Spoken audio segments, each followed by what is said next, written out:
Buenos días, señores organizadores de este Congreso Panameño de Derecho Procesal.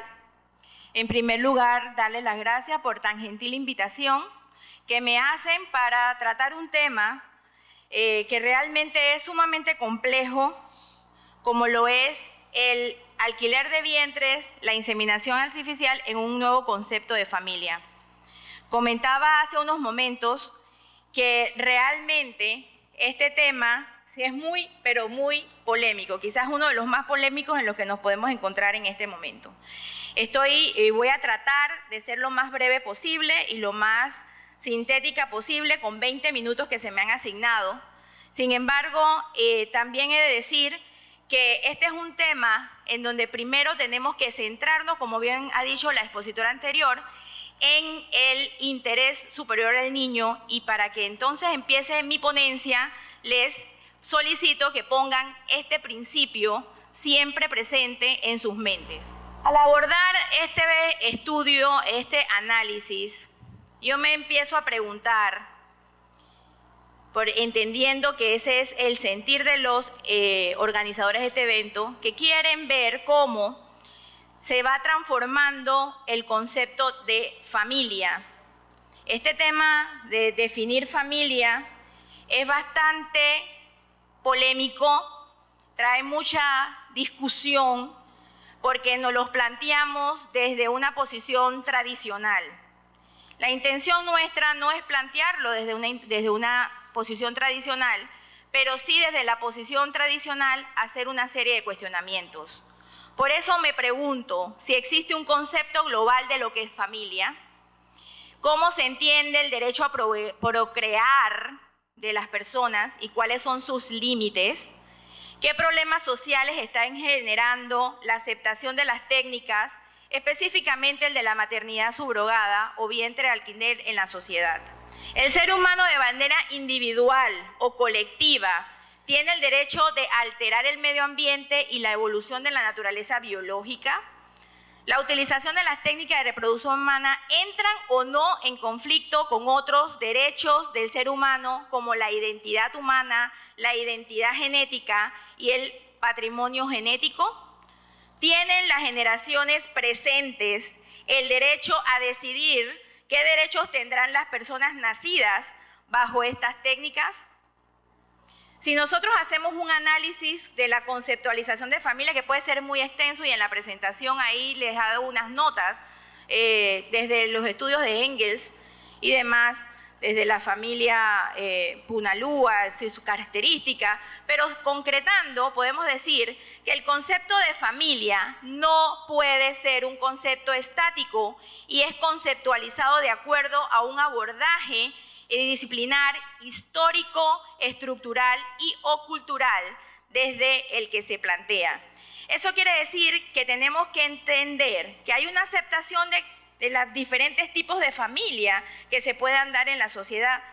Sabemos que nuestra norma constitucional quizás no alcanza a eso, pero veremos que sí tiene un sentir y una intención el constitucionalista panameño de ir avanzando en ese sentido y el reconocimiento de un concepto más amplio de familia.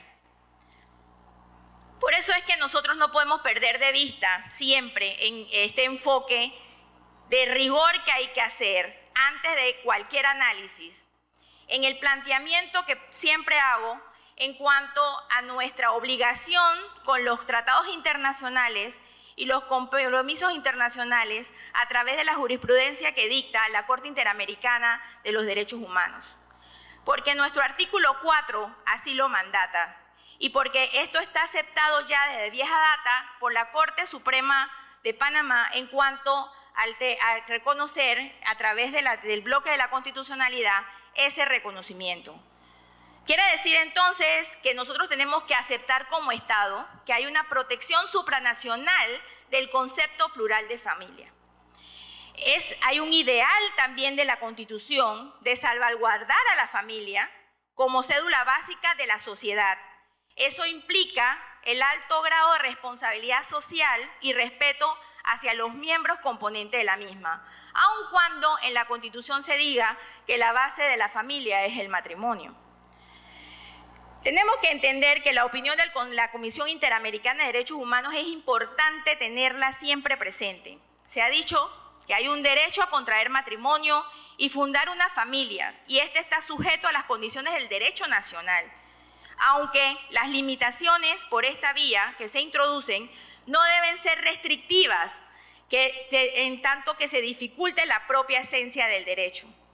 En este sentido, nosotros podríamos hacer el planteamiento importante, yo sé que esto es un tema altamente conflictivo, si Panamá debe o no reconocer los matrimonios de personas del mismo sexo.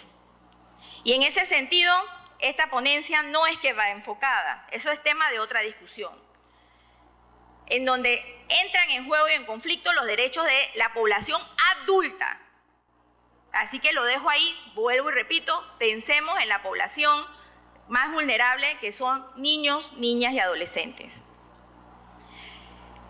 Finalmente, si tuviéramos que decir hoy cuál es la conceptualización para entonces partir del análisis de cómo está impactando este tema de las nuevas tendencias, hablamos de que la familia hoy, en sus últimos estudios ya se entiende que es un grupo de 2 o más personas que coexisten, comunidad espiritual, cultural, socioeconómica, aún sin convivir físicamente.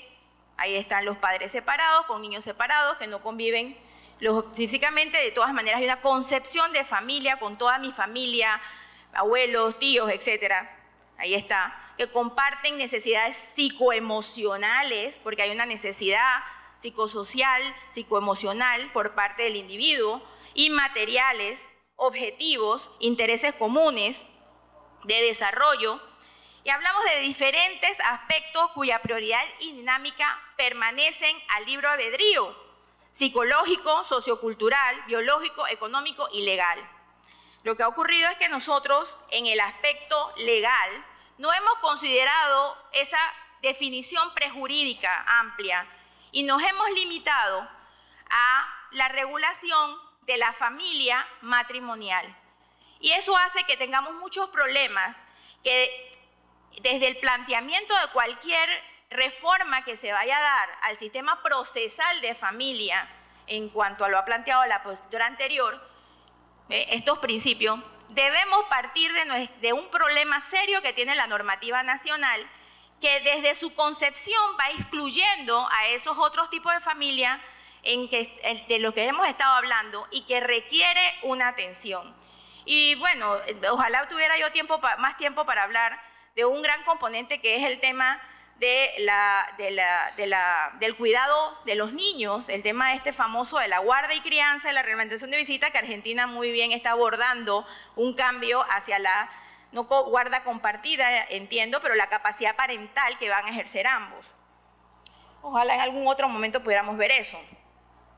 Entonces ya tenemos ese concepto, pero también hay que entender que paralelamente a esta situación de la apertura del concepto familia, nosotros tenemos que ver que hay una concepción desde la protección de los derechos del niño, de ver a la familia también como un derecho y de entender a esa familia como un sistema de protección del niño. Ay, cuando yo he hablado, sí, es que la familia es un sistema de protección, ¿cómo la reduces? ¿Cómo que la estoy reduciendo? Lo que estoy es diciendo o señalando que la familia, en ese entendimiento de ser un entorno de crianza de los patrones de conducta de ese niño, porque lo educa, porque lo conserva, ¿verdad? Tiene, por supuesto, esa obligación y también ese derecho de todos los miembros, independientemente a quién nos estamos refiriendo, si es papá o si es mamá, y porque reconocer a los papás también es necesario en el entendimiento de nosotras las mamás, porque los niños tienen derecho a su papá.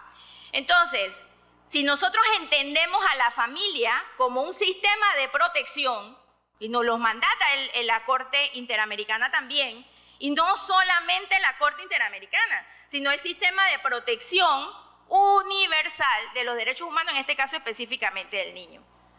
Entonces, si es así, nosotros tenemos que aterrizar en la Convención sobre los Derechos del Niño, porque esos principios no los podemos ver o esos artículos y esos derechos no los podemos ver de forma aislada, los tenemos que ver de forma integral y holística. El interés superior del niño es mucho más que un principio poético, un principio programático. Es entender que el niño tiene derechos. Ese es el interés superior del niño. Y ahí tenemos que entender que el niño tiene derecho a conocer a sus padres y a ser cuidado por estos. Y hay una interpretación que va desde los artículos, además del 3.1, además del 7, que es el derecho a la identidad, además de esos está el artículo 2, el artículo 9, el artículo 12, el artículo 18, 20, 21, 37 y 40. Y menciono el 20 y 21 porque ahí están los regulados del tema de adopción. Con adopciones nosotros hemos tenido titánicas discusiones acerca de este derecho a la familia. Y ya hemos superado, y la legislación actual ha señalado enérgicamente que se trata del derecho del niño a una familia y no de una familia para el niño. O sea, es el derecho del niño a tener familia. No es porque yo tengo derecho a la procreación. O sea, este es un tema que hay que ponerlo siempre presente. Porque ese mismo discurso superado es el mismo discurso que tenemos que ser coherentes en nuestra coherencia para abordar la discusión acerca de permitir o cómo lo va a regular el Estado ante este vacío, ante permitir o no permitir la maternidad subrogada, embarazo subrogado, vientre de alquiler, como le queramos llamar, porque hay una cantidad plural de terminología. Entonces, tengamos eso ahí presente. Uno de los grandes argumentos que se están esbozando para todas estas cosas, igual que pasó con adopciones, es que donde hay amor existe una familia y por lo tanto hay que procurar todas las posibilidades desde el punto de vista jurídico para que eso se dé. Entonces hay que tener mucho cuidado. Yo la primera en defender que donde hay amor existe una familia, pero el derecho viene a regular estos aspectos y nosotros no nos podemos desvincular de ello porque estaríamos entonces en nuestro afán adulto de ejercer nuestros derechos, podríamos estar violando los derechos de otros, específicamente los derechos del niño. Y yo sé que esto a mucha gente le puede sonar muy duro porque, vuelvo y repito, la concepción del Código de la Familia no alcanza en este momento, no alcanza en el entendimiento, en el ejercicio de la patria potestad, a democratizar el ejercicio de los derechos del niño. Y yo sé que este ya es otro tema de un debate entero que nos puede llevar todo un año al respecto, pero es así. El concepto realmente que hay que entonces entender es que tenemos por un lado, sí, un concepto amplio de familia, pero por el otro lado también tenemos que cuidar que la familia es el sistema de protección de los niños y por el otro lado tenemos que entender que los niños tienen unos derechos dentro del cual está el derecho a su identidad, a conocer sus orígenes, a su patrimonio genético. Entonces vamos a tener derechos del niño versus derechos de los adultos. Si nosotros no superamos la concepción tradicional, no de la familia, sino de los derechos que ejercen los miembros de la familia en su postura adultocéntrica, este tema no se va a poder abordar. Fíjense que curiosamente la gente reclama que se reconozca un nuevo tipo de familia, ¿sí? Las parejas homosexuales, etcétera, reclaman que se reconozcan. Y ok, se les reconoce, pero quieren que se les reconozcan bajo los parámetros de la familia tradicional nuclear, lo cual es una gran contradicción, porque entonces no hay democracia para el ejercicio o democratización para el ejercicio de los derechos del niño. Entonces, no puede ser, porque esto es lo mismo que ocurre cuando nos cambiamos del sistema inquisitivo en materia penal al sistema acusatorio y queremos entonces estar nadando en las dos aguas. O se violan garantías o no se violan las garantías. Esto no es a medias. Entonces, si vamos a cambiar, vamos a democratizar y vamos a darle derechos a todos, tienen que tener límites. Y ese es mi planteamiento con este tema. Hagamos un stop y analicemos un poco en qué consisten las técnicas de reproducción humana asistida, porque quizás ustedes están esperando más que una charla que tiene que ver con esta discusión filosófica de protección a un derecho de los niños. Ustedes quizás están esperando una reflexión. Hay varios escritos de mi autoría y otros también con Russo, Ángela Russo, sobre estos temas, pero me permito traerlo y hacer esta revisión. Cuando hablamos de técnicas de reproducción humana asistida, hay mucho que decir. Por un lado está la inseminación artificial y por el otro lado está la fecundación in vitro con ocitransferencia de embriones. Y por un lado está la inseminación artificial, igual la fertilización in vitro, homóloga, que es cuando hay material genético de ambos, de la pareja, en donde hay posibilidades de entender y conservar ese derecho a la identidad del niño. Y por el otro lado, entonces, hablamos de la heteróloga, cuando hablamos del semen o material o óvulo, material genético de terceros. Y ahí hay un gran problema que viene dado por entonces el tema de la identidad. Voy rápido porque yo sé que el tiempo me come. Fecundación extrauterina in vitro, fusión, es la fusión de un óvulo espermatozoide fuera del claustro materno, y este puede ser sin transferencia de embriones y con transferencia de embriones. Se trata entonces de una técnica que puede ser utilizada por parejas, y ahí sí, hablamos de inseminación técnica en lugar de heteróloga, homóloga, y ahí yo no tengo ningún problema. Lo ha dicho también la Corte Interamericana de Derecho, hay que permitir el acceso siempre y cuando, repito, se garantice ese derecho a la identidad. El problema está cuando no es así, o es el que a mí se me plantea, en donde hago la defensa del derecho a la identidad, entonces de los niños, y por ahí surgen muchos argumentos. Pero ¿cuál es el problema? Hay muchos niños que no saben quién es su papá. Panamá tiene un alto índice de niños no reconocidos. ¿Qué importa si hay amor? Pues este es un tema que viene entonces todos los sentimientos que sobrepasan el análisis jurídico, lo cual en mi humilde opinión es peligroso y no es respetar los derechos humanos de los niños ni de las futuras generaciones. Eso va a significar un cambio radical en cómo va a ser el ser humano del futuro. Y esa es una decisión que tiene, por eso digo, la generación presente, que tiene que decidir qué ser humano del futuro quiere. Queremos niños así, así. Ya se está hablando de manipulación genética que se va a poder lograr, que los papás vamos a poder escoger, que no tengan enfermedades, toda la parte que puede ser muy positiva, lo cual está tipificado en Panamá. Tendremos que abordar una discusión al respecto. Pero ¿qué pasa con el otro lado de la moneda en cuanto a esa tecnología? Que no podemos dejar de considerar la bioética en su planteamiento, los profesionales del derecho, al abordar una legislación de este tipo. Y bien, maternidad subrogada, embarazo por sustitución, vientre de alquiler.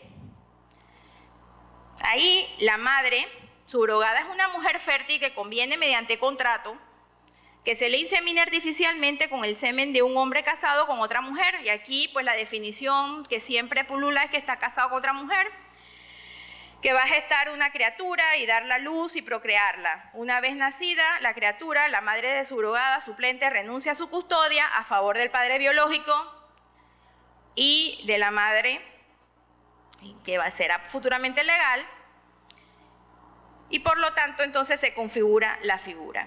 Esto hay que entonces irlo viendo.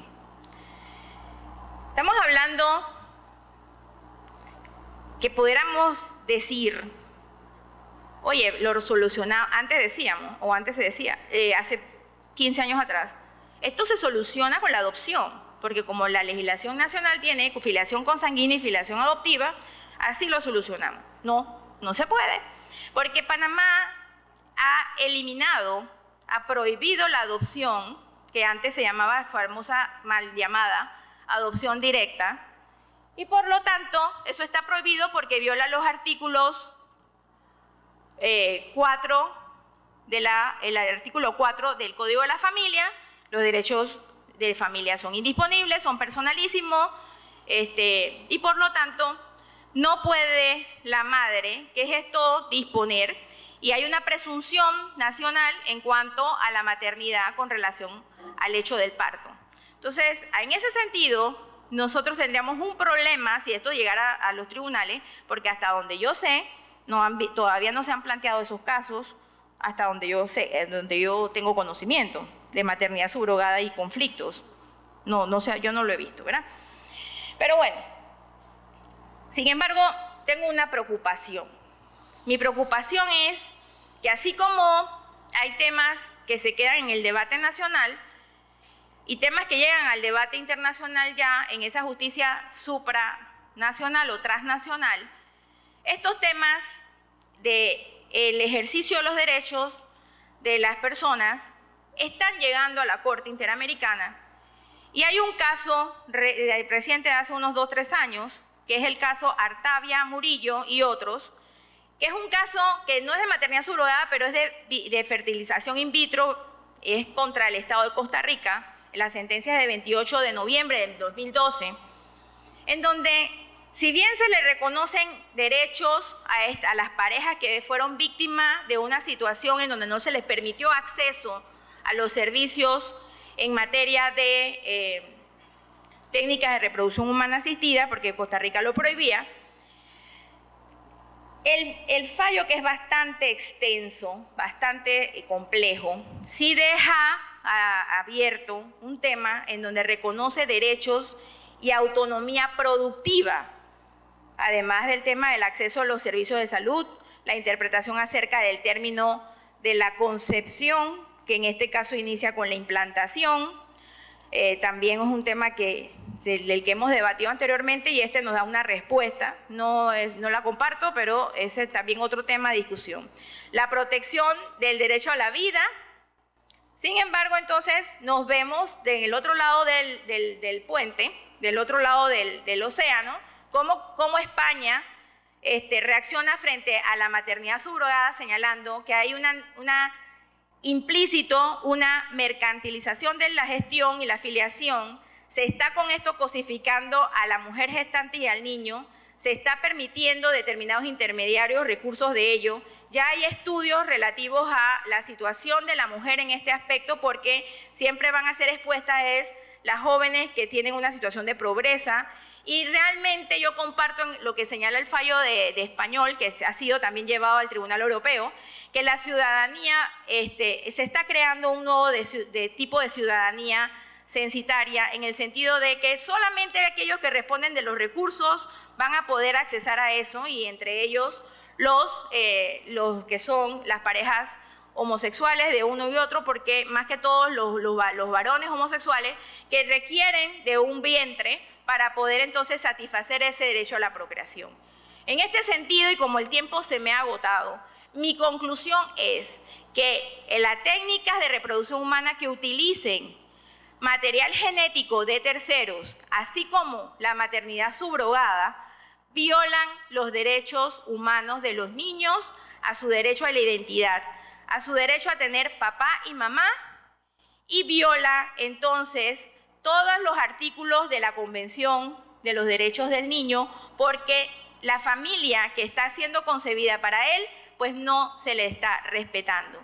Es sumamente importante entender que los derechos de uno empiezan en los derechos del otro. Lo que puede estar ocurriendo en la protección de los derechos a nivel internacional es que estamos viendo las reclamaciones de los derechos humanos desde el punto de vista individual de cada uno, pero no estamos percibiendo que eso tiene que ser analizado a la luz de los derechos humanos de otros, en este caso de niños, niñas y adolescentes. Gracias.